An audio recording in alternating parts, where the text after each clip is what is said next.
All right, and thank you so much for tuning in to the very first midweek live that we are doing of the Sun Solar Panel podcast. My name is Tim Tompkins. You can find me on Twitter at Radio Tim NBA. Mr. Dave King, managing editor of Bright Side of the Sun. You can find him Sun Solar Panel podcast. Sorry about that. You can find him at Dave King NBA.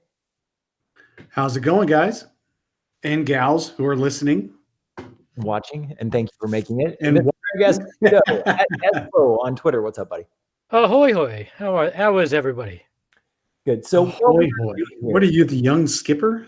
Hey, whatever works, right? Nice background, by the way. It's very yeah. I saw that NBA Desktop won an Emmy by doing shows in what amounts to a closet. So I said, "What the hell? I'm going to do it in my own home." So I think that's pretty awesome, man. I'm jealous. Got some work to do. Here I am, just sitting in a full-size bedroom. Yeah. Well, as opposed to a tiny closet. What we are doing today, and we're going to do this every single Wednesday at 7 o'clock Arizona time, is we are going to do a short midweek episode. We might put it on the podcast. I'm not really sure yet, but we're going to cover one topic for about 10 minutes, so a bit shorter than our normal episodes. Today's episode topic has to do with the Suns acquiring a star point guard, because there are a bunch of rumors floating around and reports from different sources in the NBA that some of these guys might be available for trade. So we have 4 point guards, and one is actually a free agent, but the Suns might offer some sort of contract too. So what I'm going to do is I'm going to list off the stats of these point guards. And then you guys are going to decide based off the stats which one the Suns should acquire. And then we're going to talk about what would the Suns be willing to give up to acquire said point guard. Awesome. Sounds good. All right. So the first one, 42% from the field, 35% from three, averaged 4.6 rebounds last season, 8.2 assists, 2 steals, and 15.6 points per game. The second point guard, 44% from the field, 36% from three, 3.4 rebounds, 6.4 assists, 1.3 steals, and 21 points. The third point guard, 47% from the field, 33% from three, 5 rebounds, 7.7 assists, 1.6 steal, and averaged 21 points a game last season. And last but not least, point guard on this list, shot 43% from the field last season, 37% from three, 3.9 rebounds, 7 assists, 1.2 steals, and 21 points per game. Gentlemen, let's start with Greg. Which of those point guards, 1, 2, 3, or 4, would you rather have based off the statistics? Please give me the point guard behind door number 1. All right. You want door number 1? Door number 1. And just to remind everyone, let that hit you in the ass on the way out. That was 42% from the field, 35% from three, 4.5 rebounds, 8.2 assists, 2 steals, and 15.6 points per game. Dave, which point guard are you going with? Give me the stats on the fourth one again. 43% from the field, 37% from three, 3.9 rebounds, 7 assists, 1.2 steals, and 21 points per game. I'm going to take door number 4. All right. So the two. Did you just drink some wine? Is that wine you're drinking? We aren't recording at 6 o'clock in the morning. Nice.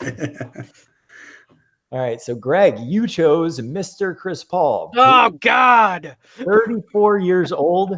3 years left on his deal with roughly $40 million a year. Like I said, don't let the door hit you on the way out that you just selected. I got intoxicated with 8.2 rebounds or assists a game, and that was all I could think about. And then I should have realized it was Chris Paul. No, do not trade for Chris Paul.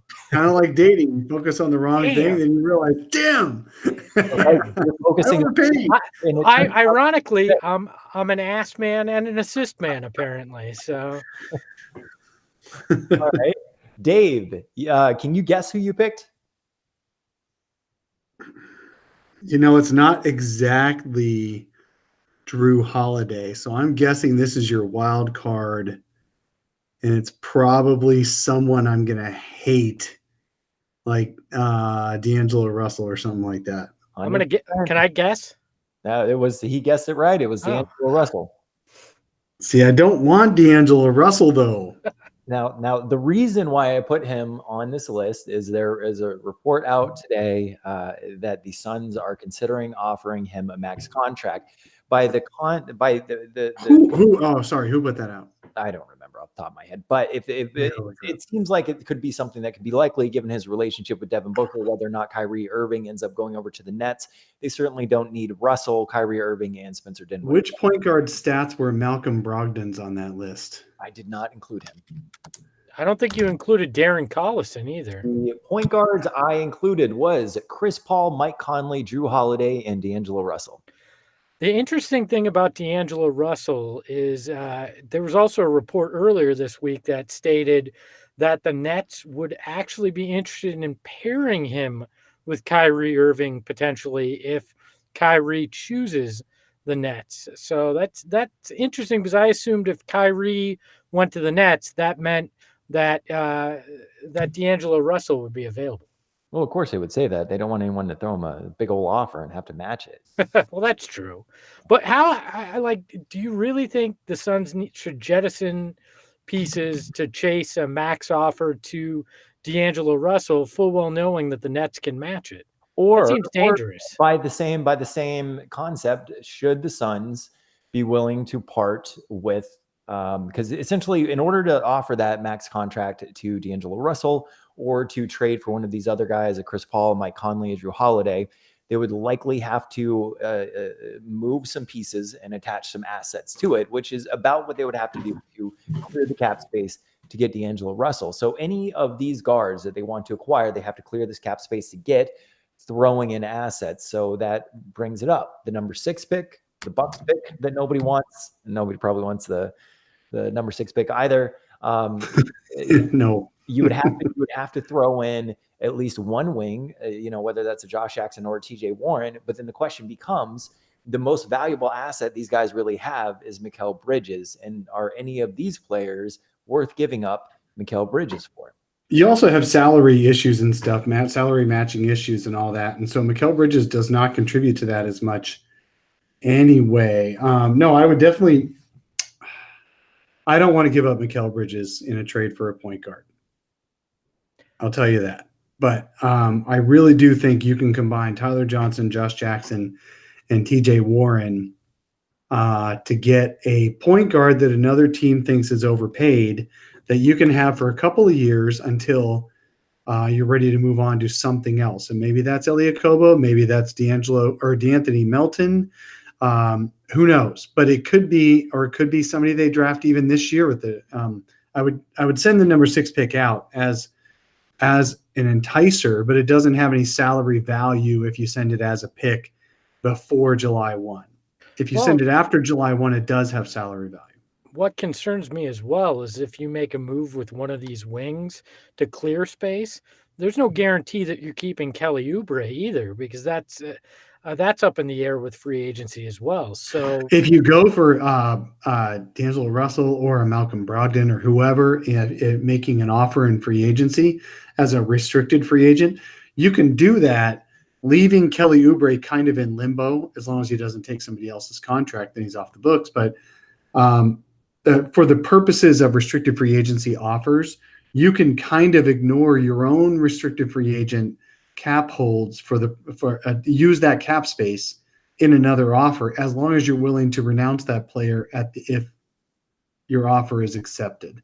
You know what I'm saying? So they could leave Kelly sitting there for a little bit while they make an offer to Brogdon, but they'll know that, or D'Angelo Russell, but they'll know that if Kelly will know that if Brogdon or Russell take the offer and the other team doesn't match, because obviously the player has to take the offer, but then if that other team does not match, the Suns would almost certainly need Oubre's cap space. So that cap hold, so they'd have to renounce him. So Oubre then would be immediately enticed to try to take somebody else's offer, so he's not waiting at the Suns' beck and call. Which is my exact point. Then you now weakened yourself at the small forward position to a point where you're uncomfortable, because then you could be in a position, say you trade TJ, you then have to renounce Kelly Oubre, you're left with Josh Jackson and Mikal Bridges. Are you comfortable with that at your small forward position moving forward, or at least for this season, it becomes a question as well.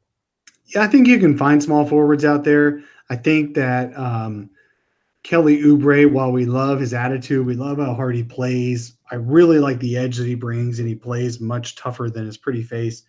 But he really is not a really efficient player. And I don't know how that contributes as a starter on a potentially winning basketball team.